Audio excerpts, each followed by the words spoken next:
Nettiyhteisö näytti voimansa ja paljasti huijariksi epäilemänsä liikemiehen.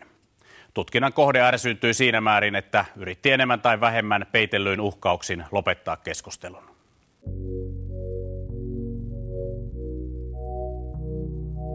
Tämä www.hillofi-sivusto löydettiin erilaisilla keskustelupalstoilla. Siitä oli alun perin vissiin Suomi24-foorumilla jotain juttua ja siitä sitten muiden foorumeiden ihmiset löysi sen ja ihmetteli, että mikä tämä mahtaa olla.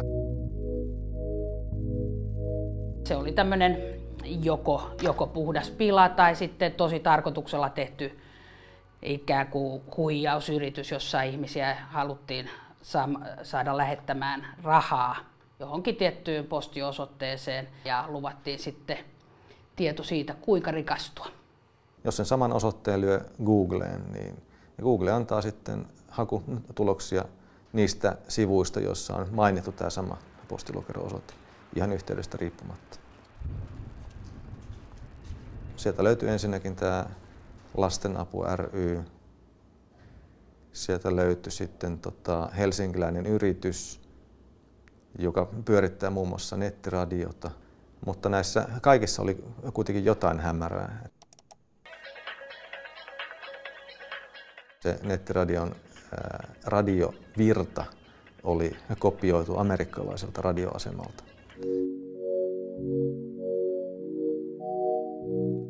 Muro BBS-keskustelupalstan agentit törmäsivät tiedonhankinnassaan aina muutamaan samaan nimeen ja puhelinnumeroon, vaikka firmoja ja nettisivustoja löytyi useita. Joukossa oli muun muassa epämääräinen lasten heijastinliivejä varten firmoilta rahaa keräävä yritys. Yhdellä yrityksiin liittyvistä henkilöistä on talousrikostaustaa, joten ei ehkä ihme, että liivit on reippaasti ylihinnoiteltu. Siinä sähköpostissa mä sitten esitin, että mä voitaisiin esimerkiksi nähdä jossain ja keskustella semmoisesta hyvän tahdon eleestä, että saadaan aikaan jonkinlainen välirauha. Mutta sovintoele ei kuitenkaan kiinnostanut lainkaan Kimmoa. Että hänen ainoa vaatimuksessa oli, että tämä kaikki keskustelu poistetaan. Juuri näiden herjausten vuoksi. Mä en siihen sitten päätoimittajana voinut suostua, koska meillä tietysti annetaan kaikkien kukkien kukkia ja sana on vapaa.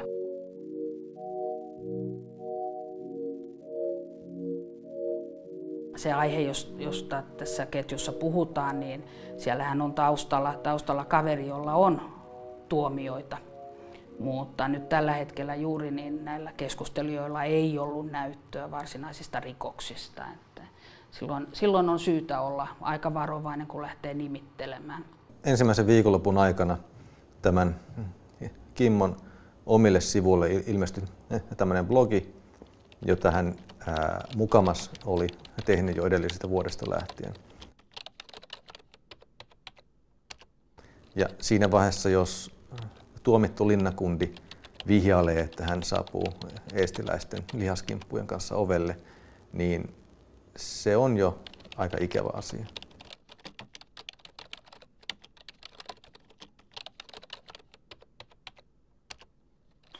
No kyllähän se vähän siis sillä tavalla, kun tulee tollaiselta kaverilta jotain viestiä ja pientä uhkailua, niin kyllä se vähän säikäyttää. Varsinkin kun ei ole ennen ollut tällaisten kanssa tekemisissä. Tämän tyyppinen nettiaktivismi, että ihmiset innostuu jostain yksittäisestä hyvästä asiasta, niin on sitä ollut jonkin verran aikaisemminkin, mutta tämän tyyppinen nuorten nörttien viisikkotoiminta on ehkä aika lailla uutta. Netti suo niin paljon mahdollisuuksia siihen, että erilaisia tietoja ja yhteyksiä löytyy. Ja se, että ihmiset on aktiivisia etsimään tietoa, niin musta se on positiivista ja keskustelua sen herättäminen, voisiko sanoa epämääräisten ilmiöiden ympärillä, niin on ihan hyvä asia.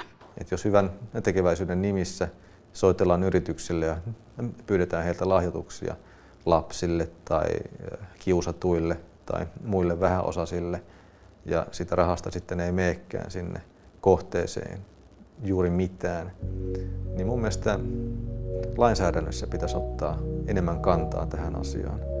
että saadaan jotkut rajat sille, minkä verran saa vetää välistä.